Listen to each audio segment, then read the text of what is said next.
how does the design of and the interaction with robots affect a person's empathy? I'm Tonya Hall, and joining me is Dr. Kate Darling, research specialist at the MIT Media Lab. Welcome, Kate. Thanks for having me. So, what do you do in your role at the MIT Media Lab? So I work on human-robot interaction from a social, legal, and ethical perspective.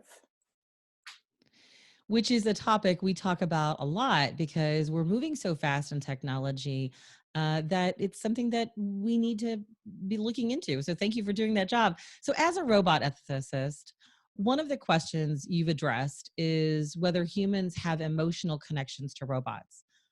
What's your conclusion? Well, the thing that has always drawn me to robots personally is that I'm just fascinated with the fact that people will treat them like they're alive, even though they know perfectly well that they're just machines. And there are a bunch of different reasons why we might do that. There's science fiction and pop culture that primes us. There's the novelty of this technology coming into shared spaces that we're not quite used to. But really, what fascinates me is that we seem to be biologically primed to want to personify robots because they're these physically moving objects in our space that our brains seem hardwired to kind of project agency onto. And we really love to anthropomorphize them, to project our own, human-like qualities and traits and behaviors onto them. So that's really fascinating to me.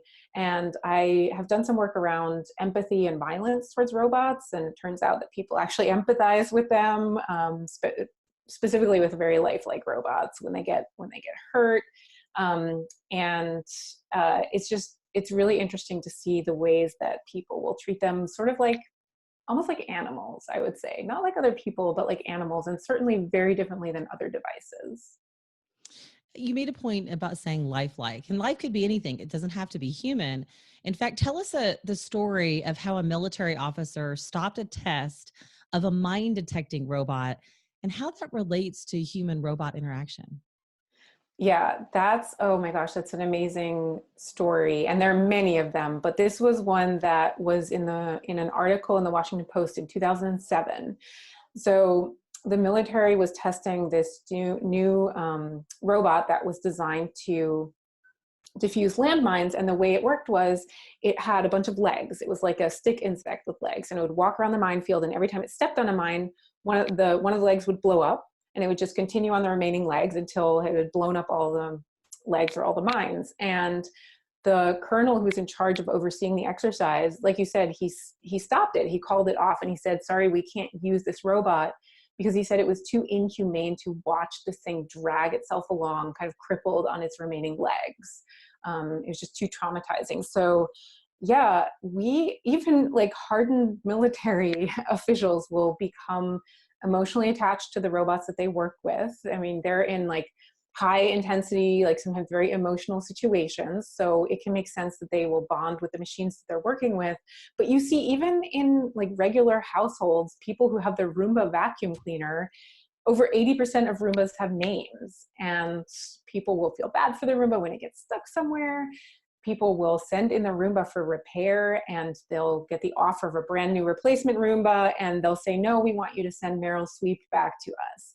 So even just a very simple robot can evoke this in people. And then we have robots that are designed, in a more biologically inspired way, or social robots that are specifically designed to get us to treat them like social actors. And it gets really, really interesting really fast. Oh my God, that's totally me. Tell us what you observed and learned, in fact, from asking groups of people to harm, you know, a, a baby dinosaur robot compared to harming insect looking robots. Okay, so that wasn't a direct comparison. That was a workshop that then inspired later research on the hexbugs, but it was super interesting. So we took these really cute baby dinosaur robots called Pleos, is a toy that came out in 2007 that mimics pain really well. So if you hold it up by the tail or you strike it, it'll start crying. And they're really cute and have these big eyes and stuff. And my friend Hannes Gosselt and I did a workshop at a conference where we gave groups of people these baby dinosaur robots and had them interact with them and name them and play with them. And then we gave them like hammers and hatchets and told them to torture and kill them. And it was so dramatic. Like, we did not expect it to be as dramatic as it was. Everyone totally refused, and we had to kind of like force them to do it in the end. But just the reactions from people in that workshop made me feel like this is something that has to be studied, in a more rigorous scientific setting. And for the scientific experiment, I was working with my colleagues at the Media Lab, Palash Nandi, who was a student here at the time, and Cynthia Brazil. And we had hex bugs, which move in a lifelike way, like an insect. Most parents know this toy. So instead of like something really cute and evocative, we chose something more basic. And we had people smash them with mallets, and we were timing how long they would hesitate to hit the robot depending on different factors. So for example, would they hesitate more if we gave the robots a name? Would they hesitate more if they have higher tendencies for empathy? So we did psychological empathy testing with people, and we found a connection, or a correlation at least. People with very low empathic concern who scored low in the test, they didn't much care about the hex bugs. They would smash them, particularly. And the high empathy people would hesitate more, and they would hesitate more, particularly when we had like a name and a backstory. If we said this is Frank, and Frank's favorite color is red, and he likes to play, the high empathy people would not want to smash, or like some of them even refused. So it was a really interesting experiment that kind of showed that we might be able to measure people's empathy using robots. So it obviously seems like interacting with robots can change a person's empathy. In fact, we saw that, in fiction, right? In a movie with Joaquin Phoenix, where it wasn't even a physical robot, it was artificial intelligence. Does your research expand to this area as well, or is that something that you're looking into? It needs to. So there's a body of research now in human robot interaction that looks at people's empathy and how they interact with robots, but we have not answered the question whether people's empathy changes, like whether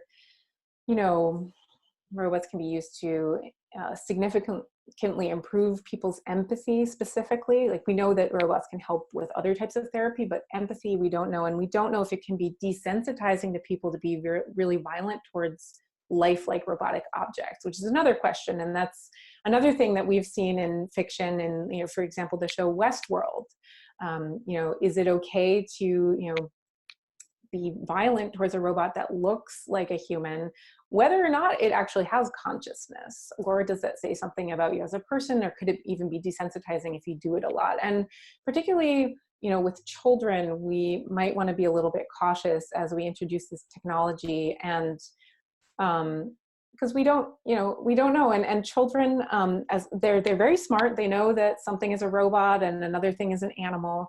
But just like adults, it can get muddled in their subconscious when they're interacting with a physical thing. So it's a question that we absolutely need to explore as these technologies come into people's homes and workplaces and lives. And to your point, these robots, these artificial intelligence things, they intersect with various areas of our life. You mentioned children, certainly other parts of our life. What are the most important factors to consider when designing robots that will work closely with human peers or customers? I think that there are a bunch of things to consider, and one of the more obvious ones in the robot ethics community is privacy and data security, because the way that robots learn or are able to develop behaviors or make decisions is by collecting a lot of data or having access to a lot of data. That's how they're currently structured, and so I think that privacy is a big issue. But I personally am also interested in the design factors that have to do with this anthropomorphism, right? What purpose is your robot serving? Is your robot, working with autistic children or trying to replace animal therapy? Then yes, you want to make it so that people will treat it more like an animal than a device. But if you are making a military robot that is, used for bomb disposal, you might want to think about the fact that people might treat it more like a pet than a device, and that can be anything from inefficient to dangerous. And, there are some considerations in the workplace. I'm not sure that people integrating robots into the workplace or the companies making them have fully grasped the potential for design to actually influence how much people trust a robot or how much they enjoy working with it, or even something as simple as naming the robot. What type of name you give it can make a huge difference to people. Dr. Kate Darling, research specialist at the MIT Media Lab. If somebody wants to connect with you, Kate, if they want to find out more about your work, how can they do that? Probably Twitter. I'm active on Twitter. My handle is at grok, Grok underscore. Sounds good. Thanks again, Kate. And if you guys want to find more of my interviews, you can do that right here or go to tonyahall.net. Thanks for watching.